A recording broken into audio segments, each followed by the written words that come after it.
Constitutional Court decision to reject President Cyril Ramaphosa's bid to challenge the Section 89 independent panel report into Phala Phala, saying no case has been made for exclusive jurisdiction or direct access.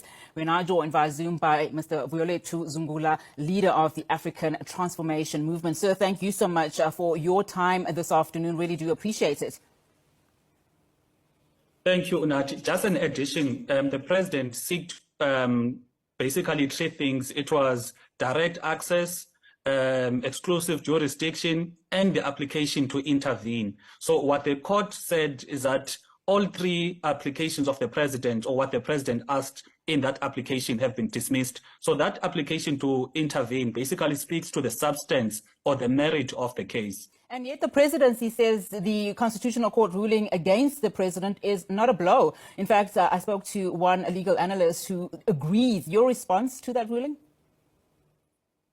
Look, if it's not a blow, I don't know what it could be. Because what is important here, Unati, is that firstly, South Africans must know what transpired in Phala Phala. And the proper mechanism to do that was via the impeachment process in Parliament. It is the very same impeachment process that found that Mr. Ramaphosa has got a serious case to answer. So when you went to court, based on the legal advice of whoever, decided to go to the Constitutional Court to ask for three things. One is direct access. The second thing, it is exclusive jurisdiction. And the third one, it is the application for the court to intervene on, whatever cries that he had. Therefore, when the court is dismissing basically everything, what the court is basically saying is that based on the papers that was before the court, it did not even merit that the court listens to, arguments. It is not worth it for the court to even listen to the matter. It dismissed everything.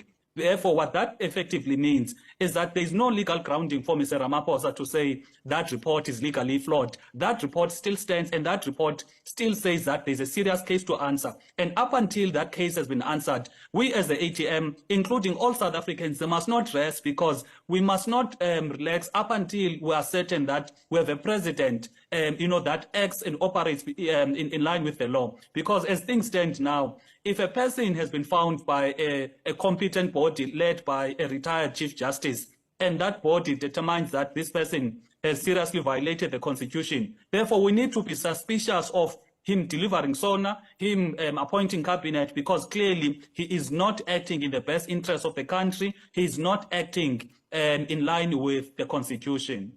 Well, let's talk then about that report. I mean, the independent panel report found, as you said, that there was prima facie evidence, that the president may have committed a serious violation of the Constitution, the law, and serious misconduct in connection with this involvement, in the Phala Phala matter. What is your next move then, and especially in as far as Parliament is concerned?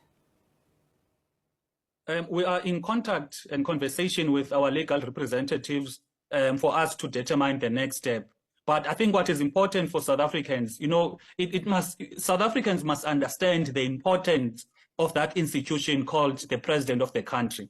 And secondly, must understand that when a person has been found by a retired Chief Justice, we're not talking about he's been found by a man on the street, but he's been found by a person who used to head our legislative arm, that this person has seriously violated the Constitution, serious misconduct. What that effectively means is that South Africans could be led by a mafia, a person that is involved in criminal syndicates, a mafia. That is why it's important that South Africans must not let this pass by. We know, Unati, there are very, very concerning statements that are made by people, including people such as the former public protector, who downplay the seriousness of this Phala Phala scandal by saying the president was not accused of corruption, whereas the president is accused of money laundering, tax evasion, kidnapping, serious crimes, So that is why it's important for Parliament. All South Africans must have, that comfort of knowing that the president has either done something wrong or the president has not done something wrong.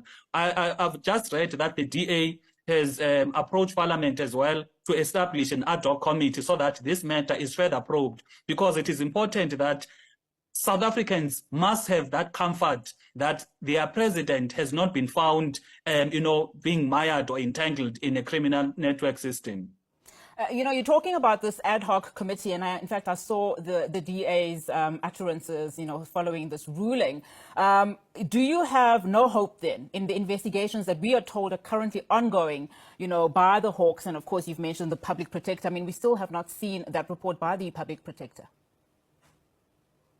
All of these institutions, from your Hawks, SARS, public protector, they are appointed by the president. They report to the president, and they are subjected to the political influence of the president.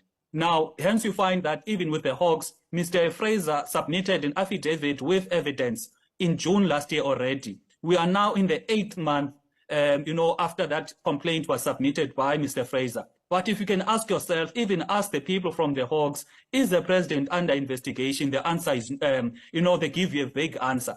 That blatantly tells you that these institutions are scared, to hold the executive accountable, are scared to apply the law equally. We want, as the ATM, each and every South African must be subjected to the law equally, in the sense that a person, just by him being president, must not be treated differently. Because me and if it was an Unathi Bhatyashe that was, there was a complaint against her, to that effect, there could have been tangible action by all of these institutions. That is why we are fighting that the state must, and its institutions must not be collapsed because of wanting to protect one person. Now, the role of parliament is important because parliament, the members of parliament, particularly the opposition, were not in the mercy of the president. Our stay in parliament is dependent on South Africans. That is why you are openly holding the president accountable.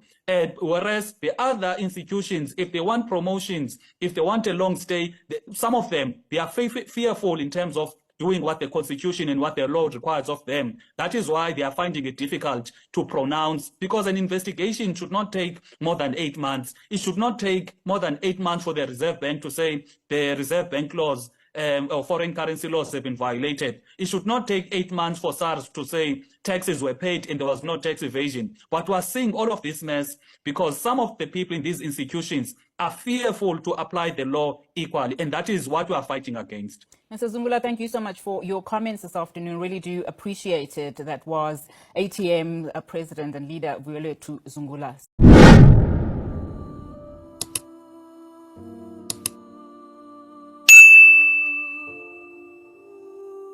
Ladies and gentlemen, my name is Dr. Jones, Why Not TV. Please subscribe. Bye for now till we meet again next time. Subscribe.